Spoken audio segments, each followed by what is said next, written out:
নমস্কাৰ। সদৌ অসম গাড়ী চালক সন্থাৰ আজি আমি প্ৰেছ বিজ্ঞপ্তি হিচাপে আমাৰ সাংবাদিকসকলক আমি ইয়াত নিমন্ত্ৰণ কৰিলোঁ আৰু আমি প্ৰথমে সদৌ অসম গাড়ী চালক সন্থা কেন্দ্ৰীয় সমিতিৰ তৰফৰ পৰা সাংবাদিক বন্ধুসকলক মই নমস্কাৰ জনাইছোঁ আৰু লগতে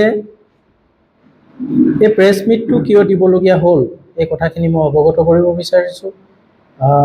কেন্দ্ৰীয় ট্ৰেড ইউনিয়ন আৰু শ্ৰমিক কৰ্মচাৰী ফেডাৰেশ্যন যৌথ মঞ্চই এই শ্ৰম কোডখন বাতিলৰ দাবীত আৰু কেইবাটাও দাবীসমূহ এতিয়া আমাৰ সাধাৰণ সম্পাদক ডাঙৰীয়াই কৈ দিছে। সেয়া দাবীসমূহে লৈ এই বন্ধৰ ঘোষণাটো তেওঁলোকে কেন্দ্ৰীয় ট্ৰেড ইউনিয়ন ফালৰ পৰা তেওঁলোকে আহ্বান কৰিছে। গতিকে সেই কেন্দ্ৰীয় ট্ৰেড ইউনিয়নসমূহত যিসকল এফিলিয়েটেড শ্ৰমিক সংগঠনসমূহ আছে ইয়াত সকলোৱে একত্ৰিত হৈ প্ৰত্যেকটো জিলাতেই বা প্ৰত্যেকটো যিমান ভাৰতৰ ভিতৰত যিমান ৰাজ্য আছে প্ৰতিটো ৰাজ্যতেই এই ধৰ্মঘট অনুষ্ঠান পালন কৰিব। লগতে আমি অসমতো সদৌ অসম গাড়ী চালক সন্থাৰ লগত all India road transport workers federation আৰু লগতে মটৰ শ্ৰমিক যৌথ মঞ্চ আছে। সেই যৌথ মঞ্চত কমেও 105টা সংগঠন জড়িত হৈ আছে। আমি এই যৌথ মঞ্চৰ ফালৰ পৰা এই ধৰ্মঘট অনুষ্ঠানটো চকা বন্ধৰ কাৰ্যসূচীত আমি সমৰ্থন জনাইছোঁ আৰু লগতে আমি সদৌ অসম গাড়ী চালক সন্থায়ো ইয়াত সমৰ্থন জনাইছোঁ, কিয়নো এই যৌথ মঞ্চত আমিও জড়িত হৈ আছোঁ। এতিয়া শ্ৰম কোডখন হৈছে অলপমান মই আপোনালোকক জনাব বিচাৰিম। শ্ৰম কোডখন এনেকুৱা এখন আইন বনাইছে যে 42টা আইন শ্ৰম আইন সেইখিনি আনি এটা 4টা ভাগত ভগাই শ্ৰম কোডখনত ভৰাই দিব বিচাৰিছে। শ্ৰম কোডখনত ভৰাই দিয়াৰ লগে লগে সেইখন আইন নহয়, এখন কোডহে।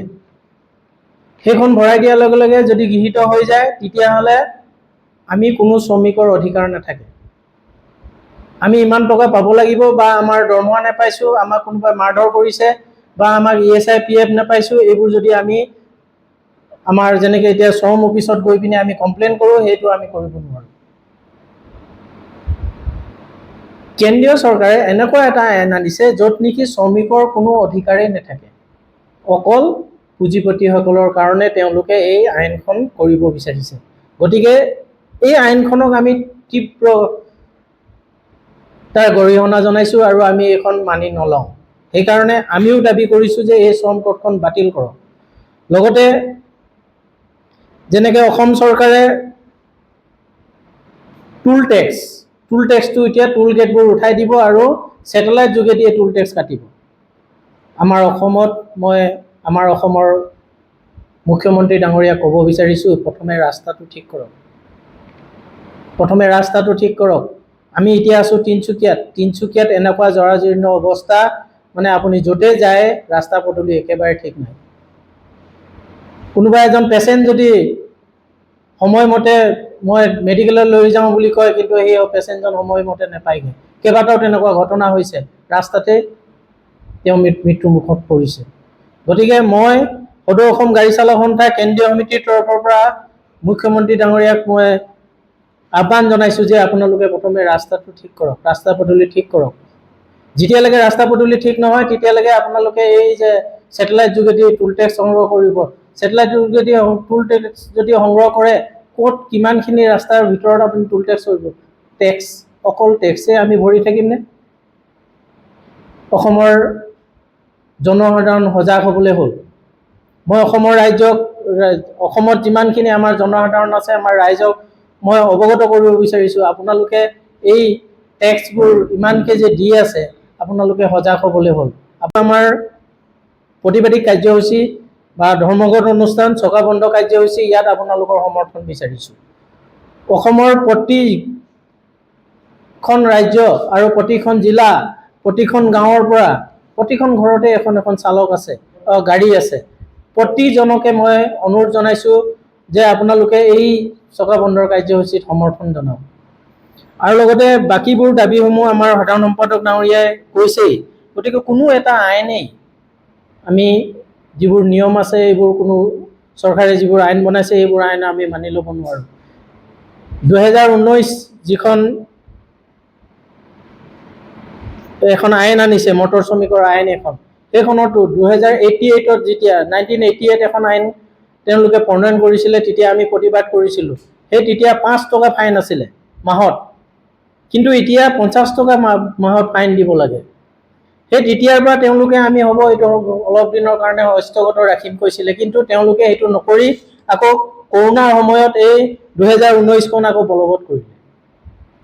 এতিয়া এখন বাহন লৈ ক'তো ওলাব নোৱাৰে, য'তে পায় গাড়ীখন ৰখাই ডকুমেণ্ট চেক কৰক, পিছফালৰ পৰা ফটো মাৰি দিলে আৰু মোবাইলত আহি গ'ল যে ইমান টকা ফাইন।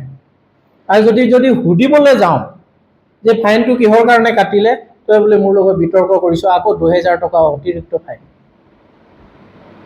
এইটো গ্ৰহণযোগ্য নহয়। আমি ভাৰতত আছোঁ, ভাৰতবৰ্ষৰ আমাৰ অধিকাৰ আছে যে আমি কথা কাৰোবাৰ লগত সুধিব, প্ৰশ্ন কৰা আমাৰ অধিকাৰ আছে। সিমানখিনিতে যদি 2000 টকা ফাইন দিবলৈ হয়, তেতিয়াহ'লে আমি কেনেকুৱা ৰাজ্যত আছোঁ, কোনখন দেশত আছোঁ? গতিকে এইবোৰ বন্ধ কৰিব লাগে। লগতে মটৰ শ্ৰমিক 1988 যিখন আইন আছিলে, সেইমতে এতিয়া কেন্দ্ৰীয় চৰকাৰে চালকসকলৰ মজুৰিটো বঢ়াইছে বুলি আমি গম পাওঁ। এতিয়া কিন্তু অসমৰ যিটো মটৰ শ্ৰমিকৰ যিখিনি মিনিমাম ৱাইজৰ মতে আজি 9 বছৰ হ'ল আজিলৈকে বঢ়োৱা নাই। BDA 65 ৰুপিজকৈ বঢ়াইছিলে, সেইটো এতিয়া স্থগিত হৈ আছে। কোনে মানিব? কিয়? শ্ৰমিকসকলৰ যিখিনি প্ৰাপ্য পাব থাকে, অধিকাৰ থাকে, সেইখিনিতো নিদিয়েই, কিন্তু যিখিনি পাব লাগে তাতো আকৌ বেলেগ এটা আইন আনি পিনি তাতো আকৌ দমন নীতিৰে। অকল পুঁজিপতিয়ে যদি থাকি পিনি যদি দেশখন চলাবলৈ হয়, তেতিয়াহ'লে আমি নিম্ন খাপৰ শ্ৰমিকৰ আমি কি কৰিম?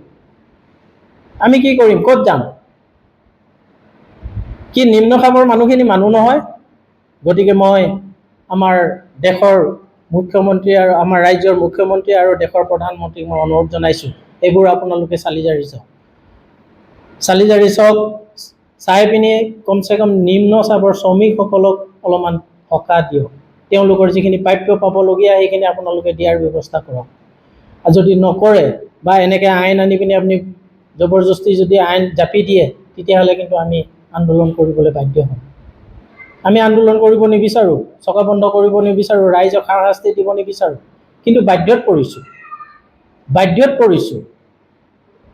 মই সৰুকৈ এটা উদাহৰণ দিব বিচাৰিছোঁ। আমাৰ নামৰূপত যিটো থাৰ্মেল আছে, তাৰ GM এজনৰ চালকে 4000 টকাত খাটি আছে। 4000 টকাত খাটি আছে। এইটো শোষণ নহয়নে? তেওঁ কি 4000 টকাত ঘৰ চলাব পাৰেনে? গতিকে এনেকুৱা বহুত আছে তুলনা, বহুত। যদি দিবলৈ যাওঁ গোটেই দিনটো লাগি যাব। গতিকে এইবোৰ আপোনালোকে শেষ কৰক। আপুনি এইবোৰ অতি সোনকালে শেষ কৰক, আৰু এই আইনখন আমি কোনো পধ্যেই মানি নলওঁ। গতিকে আমাৰ সদৌ অসম গাড়ী চালক সন্থাৰ লগতেই আমাৰ অসমত যৌথ মঞ্চৰ যিমান চালকসকল আছে, আপোনালোকক মই অনুৰোধ কৰিছোঁ আৰু ৰাইজকো অনুৰোধ কৰিছোঁ, আপোনালোকে নিজৰ চকা বন্ধ কৰি কৰ্মবিৰতি ঘোষণা কৰক। আমি ইয়াত কোনো বন্ধ বা ক'বলৈ নাযাওঁ। আমি নিজৰ গাড়ীসমূহ বন্ধ কৰি কৰ্মবিৰতি ঘোষণা কৰিছোঁ। সদৌ অসম গাড়ী চালক সন্থাই আজি প্ৰতিজন চালককে অনুৰোধ কৰিম, আৰু প্ৰতিজন ৰাইজৰ প্ৰতিখন ঘৰতে এখন বাহন আছে, সেই বাহনসমূহ আপোনালোকে চকা বন্ধ কৰক আৰু কৰ্মবিৰতি ঘোষণা কৰক। মটৰ শ্ৰমিক কল্যাণ আঁচনি এখন গৃহীত হৈছিল, গৃহীত হোৱাৰ পিছত আজিলৈকে কাৰ্যকাৰী নহ'ল। সেইখনো মই অসমৰ আমাৰ মুখ্যমন্ত্ৰী ডাঙৰীয়াক অতি সোনকালে এইখন গৃহীত কৰিবৰ বাবে অনুৰোধ জনাইছোঁ।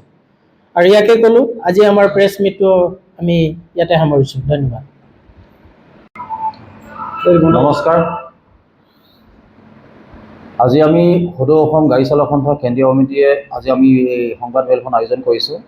সংবাদ মেলখন আয়োজন কৰাৰ মেইন বিষয়বস্তু হৈছে আমাৰ 9 জুলাইত আমাৰ সাধাৰণ ধৰ্মঘট, মানে আমাৰ চকা বন্ধ উপলক্ষে আমি 9 জুলাইত আমি চকা বন্ধৰ আহ্বান জনাইছোঁ।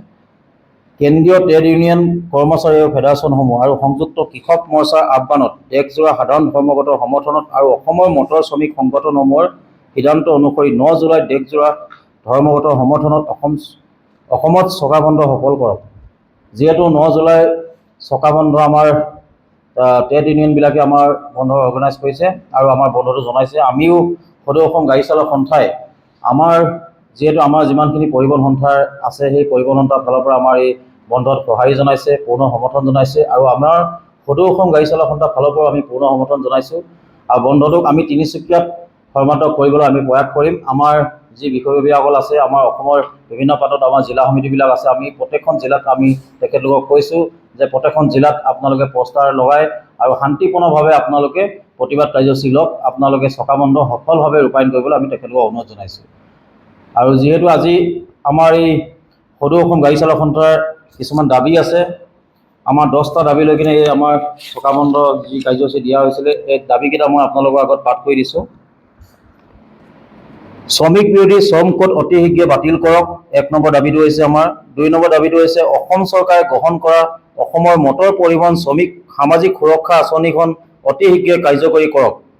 3 নম্বৰ দাবীটো হৈছে চালকৰ বাবে বিপদজনক মটৰ ভেহিকেল সংশোধনী আইন 2019 অতি শীঘ্ৰে বাতিল কৰক। 4 নম্বৰ দাবীটো হৈছে ভাৰতীয় ন্যায় সংহিতা BNSৰ হিট এণ্ড ৰাণ বুলি জনাজাত 106(106)(1)(2) ধাৰা বাতিল কৰক। লগতে 5 নম্বৰ দাবীটো হৈছে আমাৰ টুল টেক্সৰ নামত উপগ্ৰহৰ মাধ্যমেৰে নতুনকৈ আৰম্ভ কৰা ধন সংগ্ৰহৰ পদ্ধতি বন্ধ কৰক। আৰু 6 নম্বৰ দাবীটো হৈছে আমাৰ বিভিন্ন ধৰণৰ জৰিমনা মাত্ৰাধিকভাৱে বৃদ্ধি প্ৰত্যাহাৰ কৰক। ফটো ফাইন পদ্ধতি বন্ধ কৰি প্ৰদূষণ প্ৰমাণ পত্ৰকে আদি কৰি অন্যান্য নথি পত্ৰৰ ক্ষেত্ৰত থকা জটিলতা আঁতৰ কৰক। 7 নম্বৰ দাবীটো হৈছে আমাৰ বাণিজ্যিক বাহনৰ চালকসকলৰ বাবে ৰাষ্ট্ৰীয় ঘাইপথৰ 60 কিলোমিটাৰৰ মূৰে মূৰে জিৰণি ঘৰৰ ব্যৱস্থা কৰি বিশুদ্ধ খোৱা পানী, সুলভ মূল্য কেণ্টিন আৰু শৌচালয় আদিৰ ব্যৱস্থা নিশ্চিত কৰক। আৰু 8 নম্বৰ দাবীটো হৈছে বাণিজ্যিক বাহনৰ বাহিৰে ব্যক্তিগত বাহনৰ জৰিয়তে ভাড়া লৈ যাত্ৰী কঢ়িয়া বন্ধ কৰক। 9 নম্বৰটো হৈছে শ্ৰমিকৰ অৰ্জিত অধিকাৰ খৰ্ব কৰা ধৰণৰ আইন বন্ধ কৰক। মটৰ শ্ৰমিকসকলৰ ওপৰত হাৰাশাস্তি আৰু নিৰ্যাতন বন্ধ কৰক। আৰু 10 নম্বৰ দাবীটোৱে হৈছে আমাৰ চালকসকলৰ মজুৰি 26,000 টকা নিৰ্ধাৰণ কৰক। এই 10টা দাবী লৈ কিনে আজি আমাৰ এই সংবাদমেলখন আয়োজন কৰা হৈছে। যিহেতু এই বিজেপি চৰকাৰখনে বা শাসনিষ্ট চৰকাৰখনে আমাৰ এই শ্ৰমিক সংগঠন কৰাৰ যি অধিকাৰ, যি প্ৰাপ্য অধিকাৰৰ কাৰণে আমি শ্ৰমিক সংগঠনে সদায় মাত মাতি আহিছিলোঁ, এই প্ৰাপ্য অধিকাৰৰ কাৰণে যুঁজখনত কিন্তু এই আমাৰ বিজেপি শাসনৰ চৰকাৰখনে সদায় মাহিয়াই চকুৰে আমাক চাই আছে বা আপোনাৰ তেখেতলোকে আমাৰ যিখিনি প্ৰাপ্য পাব লাগে, আমাৰ চালকসকলে প্ৰতিটো ক্ষেত্ৰত বঞ্চিত হৈ আহিছে। আজি আপোনালোকে চোৱা টুল টেক্সৰ নামত তেখেতলোকে কৰৰ ওপৰত কৰ উঠাই আছে। আপোনালোকে দেখিবলৈ পাই আছে যে এতিয়া আপোনাৰ তেখেতলোকে আৰু নতুন এটা পদ্ধতি ইউজ কৰিছে। এতিয়া আপোনাৰ ৰখাই থোৱা গাড়ীবিলাকক ফটো লৈ কিনে ফাইন কাটি আছে আৰু এটা ড্ৰোন কেমেৰাৰ ব্যৱস্থা কৰিছে। ড্ৰোন কেমেৰা দি কিনে গাড়ীবিলাকৰ ফাইন কটা এই ব্যৱস্থা কৰিছে। মানে গভৰ্ণমেণ্টে যেনেকৈ যি ফালৰ পৰা পাৰে সেইফালৰ পৰা শোষণ বা দমন নীতি চলাই আহিবৰ কাৰণে চেষ্টা অহৰহ তেখেতলোকে চলাই আহিছে আৰু এইবিলাক অতি শীঘ্ৰে আমি বন্ধ কৰিবৰ কাৰণে চৰকাৰক জনাইছোঁ। নহ'লে কিন্তু আগন্তুক দিনত ইয়াতকৈ ভয়ংকৰ পৰিস্থিতি কিন্তু গঢ়ি তুলিবলৈ আমি বাধ্য হ'ম সদৌ অসম গাড়ী চালক সন্থাই। আৰু যিহেতু আমাৰ এই বন্ধটো আমাৰ যৌথ মঞ্চৰ ফালৰ পৰা দিয়া হৈছিলে, আমাৰ পৰিবহণ সন্থাৰ যি আপোনাৰ যৌথ মঞ্চ আছে, সেই যৌথ মঞ্চৰ দ্বাৰাই আমাৰ বন্ধ আহ্বান জনোৱা হৈছে। 9 জুলাই তাৰিখে আমাৰ চকা বন্ধ 24 ঘণ্টা চকা বন্ধ আহ্বান জনাইছে। তাৰ প্ৰতি আমি পূৰ্ণ সমৰ্থন জনাই কিনে সদৌ অসম গাড়ী চালক সন্থাই আমাৰ এই তিনিচুকীয়াত বা আমাৰ অসমৰ বিভিন্ন জিলাসমূহত কিন্তু আমি এই বন্ধ সৰ্বাধিকভাৱে আমি ৰূপায়ণ কৰিবলৈ চেষ্টা কৰিম। ধন্যবাদ। লগতে আমাৰ সভাপতি মহোদয়